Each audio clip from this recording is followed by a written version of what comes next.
I'm Laura from Doggy U, and I just returned from a 6-week road trip for Fidelco Guide Dog Foundation, going out and seeing clients all over the country with my dog CoolWhip in tow.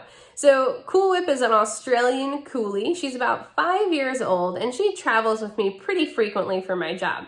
I know, I'm pretty lucky to do what I do. So I'm a guide dog trainer instructor, which means that I go out and I place dogs, so dogs that are finished with training, and I go and place them with clients who need a dog. And I usually spend 2 to 3 weeks in their location where they live. It's called in-community placement, teaching them how to use their guide dog. But Fidelco also provides follow-up care to their clients, which means that I go out and try to see, or me and the team of people at Fidelco, try to see every client every year when possible. But because that didn't happen due to COVID and travel restrictions, we had a lot of people to see on the West Coast. So that was what I was doing for pretty much the entire summer, was traveling around and visiting people. And part of the perks of my job is that while I'm traveling, my clients live in really cool places, so I get to see the country with my dog. So on this video, I'm going to show you some of the highlights of where I went, dog-friendly places to visit with your dog, and some places that might be off the beaten path or you haven't considered adding to your road trip. There were a couple sneaker ones in there that I thought I was only going to spend like couple hours at, but boy, I wanted to come back and might even make my own just like vacation in one of these locations that I found. So you guys stay tuned. We're going to talk about the best places that I visited across the country with my dog on this particular road trip. Let's get started.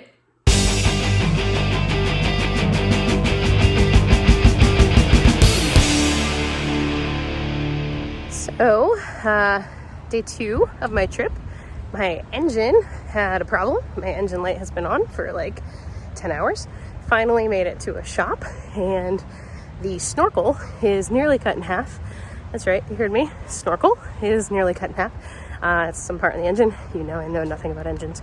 So I am walking on this trail that they directed me to. It's like this greenway and chive. It's really beautiful, and hoping that they can fix that before I have to make it to Colorado tomorrow.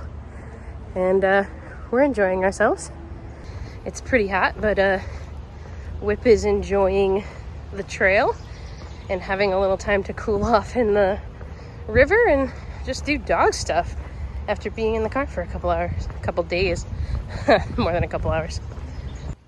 Okay, so my trip started with some minor issues, but we quickly made it to our favorite state, which is Colorado. So while I was out in Colorado, the hotel prices were astronomical, so I took my cousin up on an offer. He had a campsite in Weston Pass, and we decided to spend the night there and had a pretty eventful stay. So it was a chilly night last night. Got so cold I had to take Whip out of the crate and put her in the tiny sleeping area that I have so we both didn't freeze to death. But fortunately, we're all fine. We warmed up together, but oh man, chillier than expected. So after that chilly evening in Weston Pass, we packed up and headed to Fort Collins, where we took a little decompression walk and then headed on to Utah.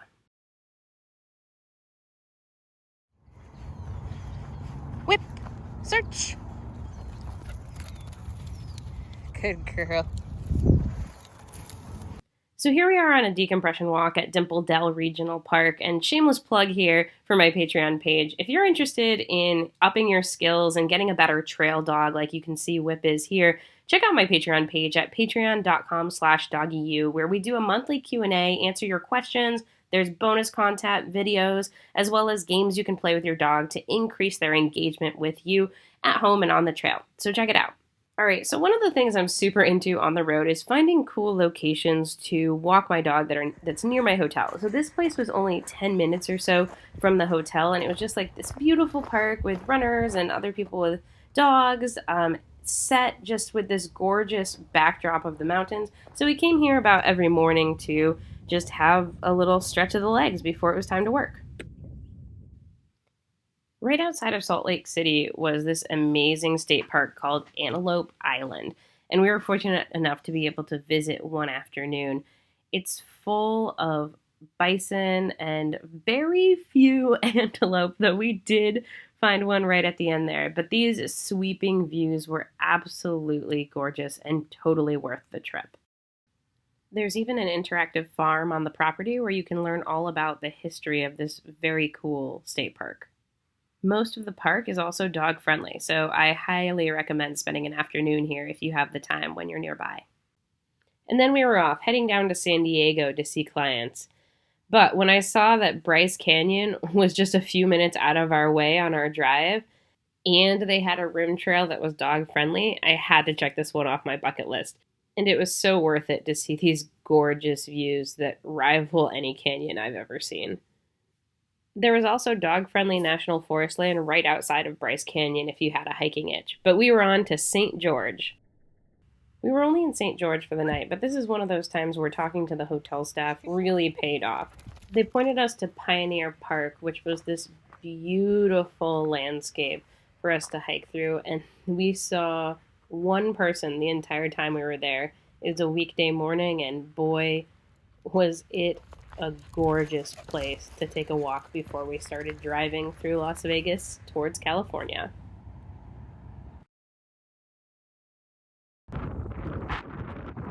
So Nevada was kind of a mess, and I also ran into some more car trouble on the way. Imagine having your AC go out on a 120-degree day in the middle of nowhere.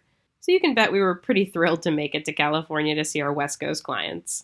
So I've been all over California, but I did take a couple days off while I was here to visit with my sister, so I wanted to show you the two places that I really enjoyed going to, and of course, they're dog friendly. The first is Henry Cowell Redwood State Park. It's a really good chance to see these beautiful trees up close to my sister, who lives kind of in Silicon Valley area.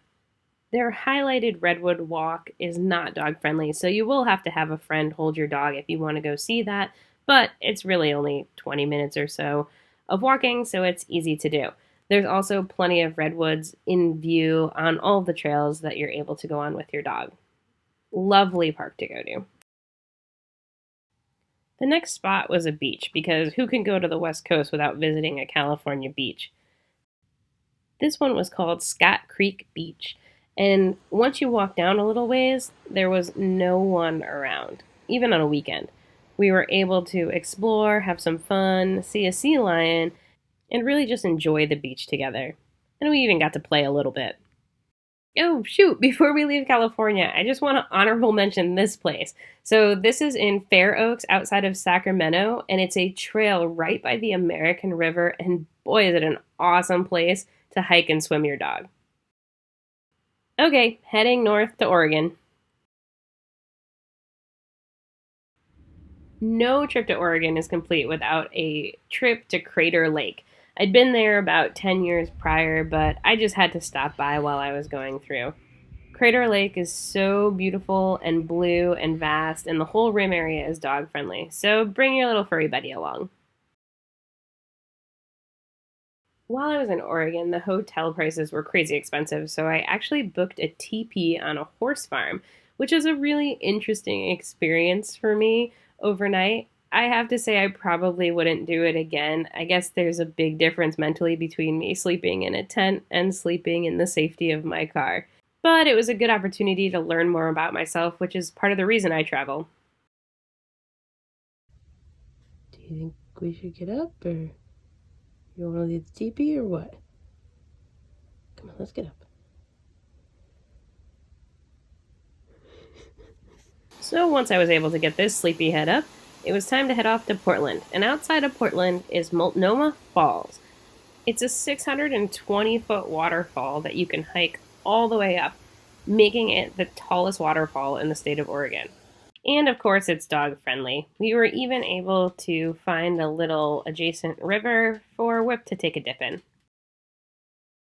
And before we head north yet again, I just want to mention that I saw my first beaver in the wild. I know this is probably not super exciting for anyone else, but I watched this guy for quite a while. Anyway, off to Washington State. Not much to say about Washington State on this trip, besides mostly everything was on fire. We ate some sushi, found some rivers, and then started to head back east. So as I hightailed it home, we stopped in South Dakota at Wind Cave since it was right on the way, and I probably wouldn't make a separate trip just for this park, but boy do I love a good cave tour. This place was really neat and even had some dog-friendly hiking trails at the park. This cave has some unique rock formations and is worth the visit if you're driving through. After checking another national park off our bucket list, we were headed towards Indiana by way of a friend's place in Iowa. We stayed the night, ate some awesome food, and I was able to meet another Koolie who happened to be Whip's relative. If you end up in the Dakota area of Iowa, I highly recommend checking out the Dakota Caves for an awesome hiking place with your dog. On to Indiana. Oh yes, if you're wondering, this was my day off to go to the beach on my way home. Luckily, it did clear up for us and we had beautiful weather. So we've finally made it to the last stop on our tour across the country and back. And the park that we went to was Indiana Dunes National Park, a park that I didn't even know existed until I started looking at a map of where I would be traveling and decided since it was right on the way, I should make a stop and check it off my list. Little did I know that I would adore this park, spend all evening there, and wake up early in the morning so that I could do a quick return visit before I headed back to Connecticut. This park boasts beaches, plenty of trails to hike on, as well as a really cool bird population. We were even able to hike into the beach near Mount Baldy and had the entire beach to ourselves. I fell in love with this park and will definitely be planning a longer trip here in the future.